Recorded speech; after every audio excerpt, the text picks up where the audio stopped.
Hello, Jim Hodges here, Sebastian here. Sebastian, Severs, he's an 18-month-old Boston Terrier, came in to live with us for a couple of weeks in our residency program. He's done a real good job. He's athletic, he's smart.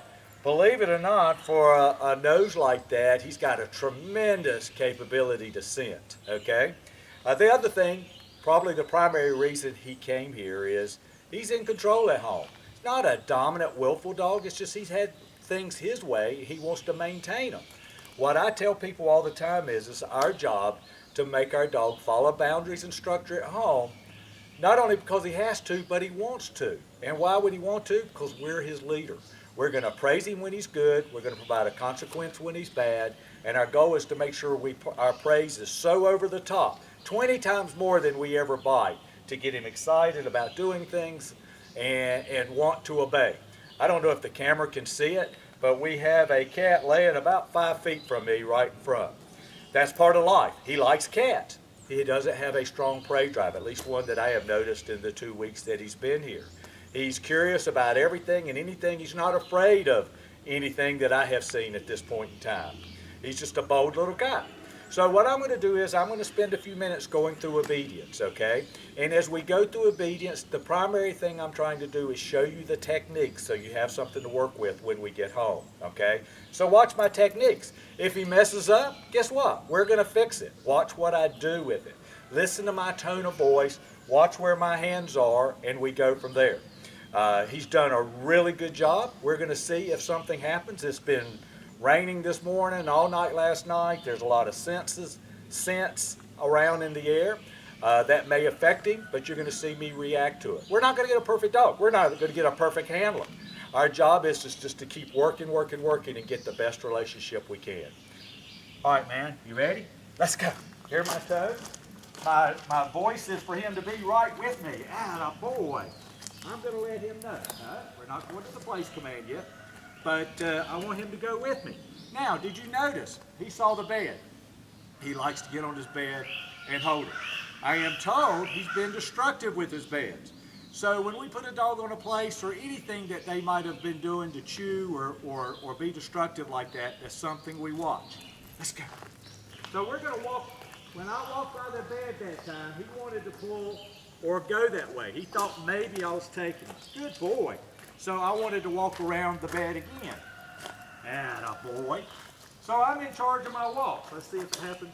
Attaboy. Good boy. So why did I praise him? He ignored the bed that time, and I wanted to show him in the moment that I was happy. Okay? So my let's go is right here. All right? If he was to pull that way, or in the opposite direction, I would tap the leash. Tap it, not pull it. Tap it back to the side of my leg. When I tap it, he has to think about what I want and use his brain. When I pull it, I do the work for him and he can continue to ignore. So sit. Hand signal for sit. Good boy. Sit is sit. Break. Attaboy. Good boy. Yes, sir. So when I broke him, I don't know if you noticed, I stepped back, told him to break, asked him to come to me in my tone, not in a command. When I ask a dog to sit, he must sit. If he did not sit when I told him to, I would have tapped the leash, just like this, straight up, and I would have said, N-O-S-I-T, and then good boy. So if he does it right the first time, I'm going to praise. If he does it wrong, I am going to provide a consequence, a light tap. I think you know by now we're not here to intimidate, dominate, break his spirit, hurt him, or have him fear us in any way, shape, or form. But it's the directive, because that's how dogs communicate, okay? So it would be a tap, no, sit, and then I would still come back and praise, even if he had messed up the first time. I always want to finish whatever the command is with a little bit of praise on the back end to show him that I do not hold a grudge. The other thing with the sit command, and I say this in all videos, when I put him in a sit, I want him to hold it for me as long as I ask him to. I'm not going to tell him to stay. But I'm also not going to ask him to hold that sit for more than 30 seconds or a minute at a time. Why? Because I don't like to put that pressure on dogs on the back end. If I wanted them to sit that long, and as long as I knew it was okay, I would have them hold that sit without the word stay. And if they got up, I would bite, no sit. If they didn't, I would praise them. Whenever I was finished with him with that command, I would either go to another command or I would break. So you see, he doesn't even know he's in a command. He's watching the kitty cat. But I broke him, and he broke off to me. Let's go. So sit. Good. Hand signal from in front. Down. You see, he was already downing when he saw my hand. Down means down. If he didn't down, I'd have reached in. No. Down just like that. A little tap towards the ground, maybe at a 45-degree angle, and then good boy on the back end of it. Sit. Atta boy. Break. Notice that when I told him to down, sit. Now the hand signal from the side. Good boy. Good boy. When I told him to down, he laid down. Hand signal from the side for down, from in front like this.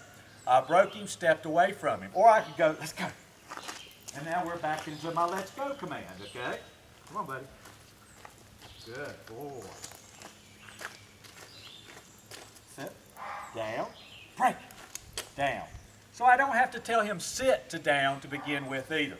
You know, I can use whatever command. In fact, I encourage you to mix up the commands and don't pattern train, because he's so smart, he'll start to know what we want before we know what we want, quite honestly.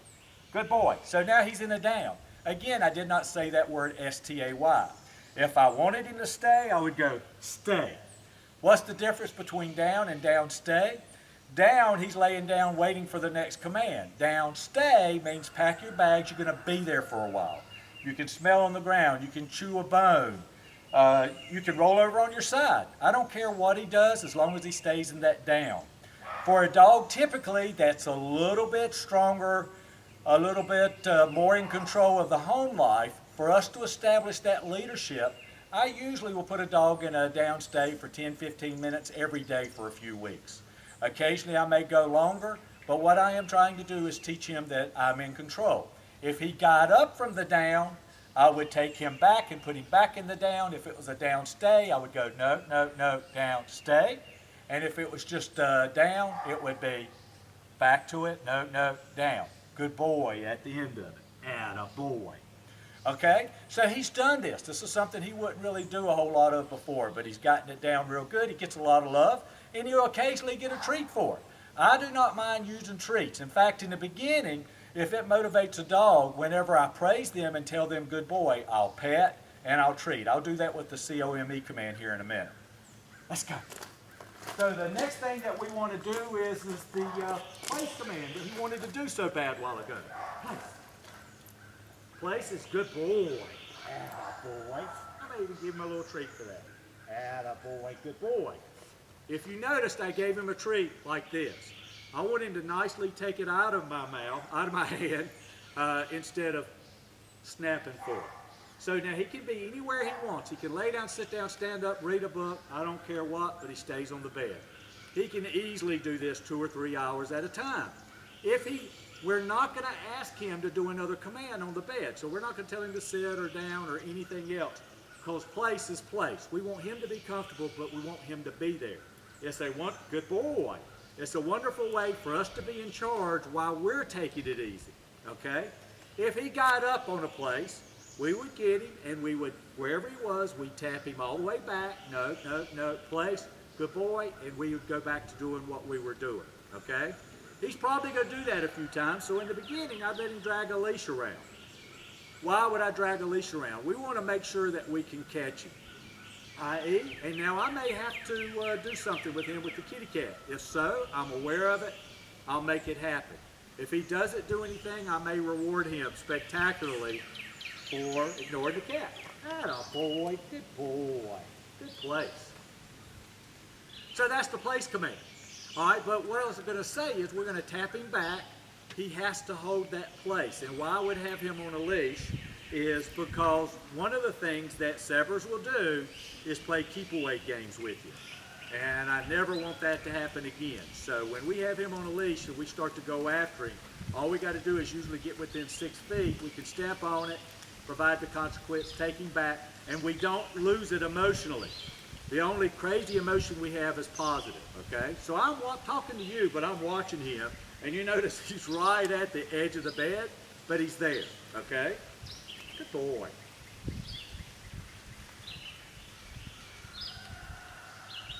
All right, let's go. So you see there, I went to let's go. I could have been break. I could have walked towards the cat. Let's walk towards the cat. Good boy. I turn. No. Let's go. You see me tap the leash? Let's do this again. Boy. Good boy. Yes, sir. He loves to be loved. Let's go. Another thing that we do, he's allowed on furniture. He's actually allowed to jump on people too. But he jumps on furniture. I wanted to change that to a load up command so we could have him get on furniture, or better yet, load up in his vehicle whenever you want to go for a ride. Come on, buddy. All right, load up. Same hand signal, attaboy. Break. So I released him. If I was doing this in a car, what I would have done was had him sit before we did the load up. Why? Because I just don't want him running and think it's his right to go jumping into a car without us telling him. That could be dangerous. Okay? Sit. Good boy. Next is the COME command. COME command is basically where he's at. It could be in a sit or a down or what have you. Hand signal like this. We ask him to come. This might be a little bit of a test. We're going to see. And then when I tell him to come, on leash, he needs to stop and sit for me. Hey, come. Good boy. That's really good. No sit. Break. Even when I praise him, he has to stay in that sit. That's another thing Sebers like to do, or Sebby like to do. When we would go to pet him for coming, he would jump up and get crazy. Well, when we're formal like this, I want him to hold it. When he's out in the yard, I don't care if he jumps or not. All I want him to do is to come to me and not run away, okay? So here we go again. Let's see. I'm not going to call his name or anything. I'm just going to say, come.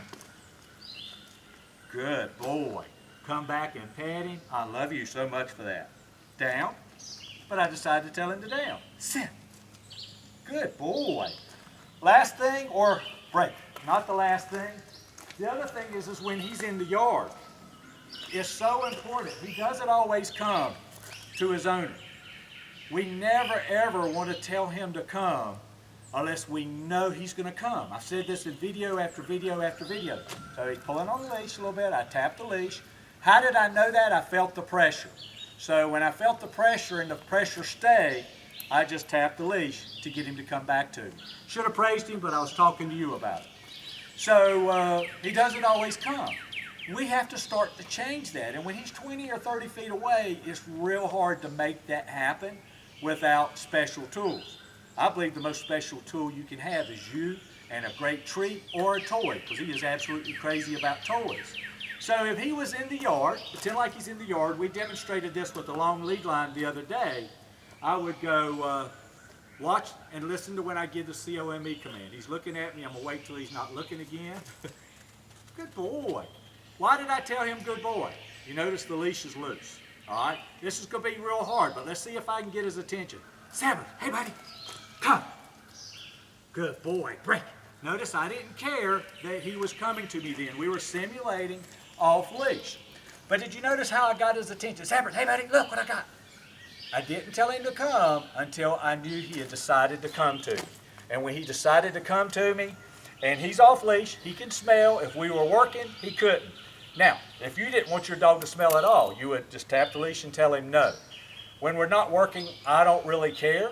When we're off our property and not working, I don't know. It depends on where I'm at if I would allow that to happen or not.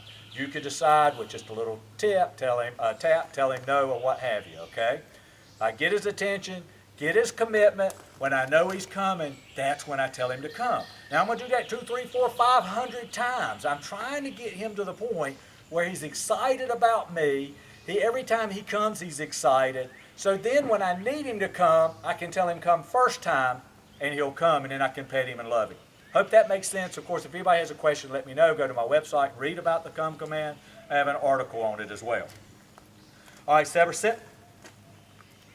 Good boy. Last is the heel command. The heel command is a real tight command. It's a much tighter let's go. Our job in the heel command, good boy. Good boy. He's looking at me. I wanted to pet him and love him. His job in the heel command is to stay by my side. In a little rectangular box, let's imagine. My job is to keep him in that box, okay? So, and when I stop, he should sit. You ready, buddy? Heel. Try to stay in the camera. We're walking. We stop, sit, good boy. He sits, he holds the sit until I release him. Do it again, heel, hand signal like that. Come on, buddy. Now heel. Good boy. Break, break. So I could have given him another command out of that or whatever. But what we do is, in the beginning, when you get home, you'll do straight line heels.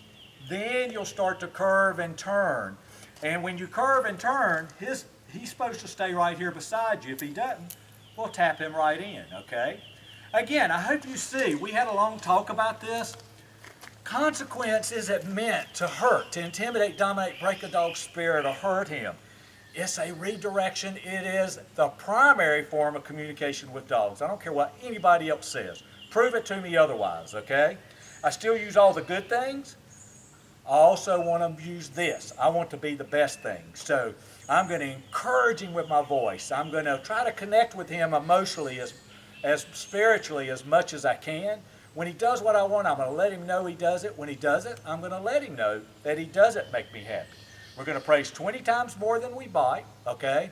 And probably the most important thing is I'm not going to give him a command unless I know he's going to do it or I can make him do it. That's how we build solid. Remember, as I've told you before, dogs learn in environments and situations. If he's done something once, he's going to do it again and again. Make a note of it. We're the dog trainer. Set it up. Or praise it and make it a new command. It could be something as simple as a dog trick. You know, if you need me, 336-945-3232. Sales at JimHodgesDogTraining.com. JimHodgesDogTraining.com, the website, and Facebook, Jim Hodges Dog Training. Thank you so much, and God bless. Good boy.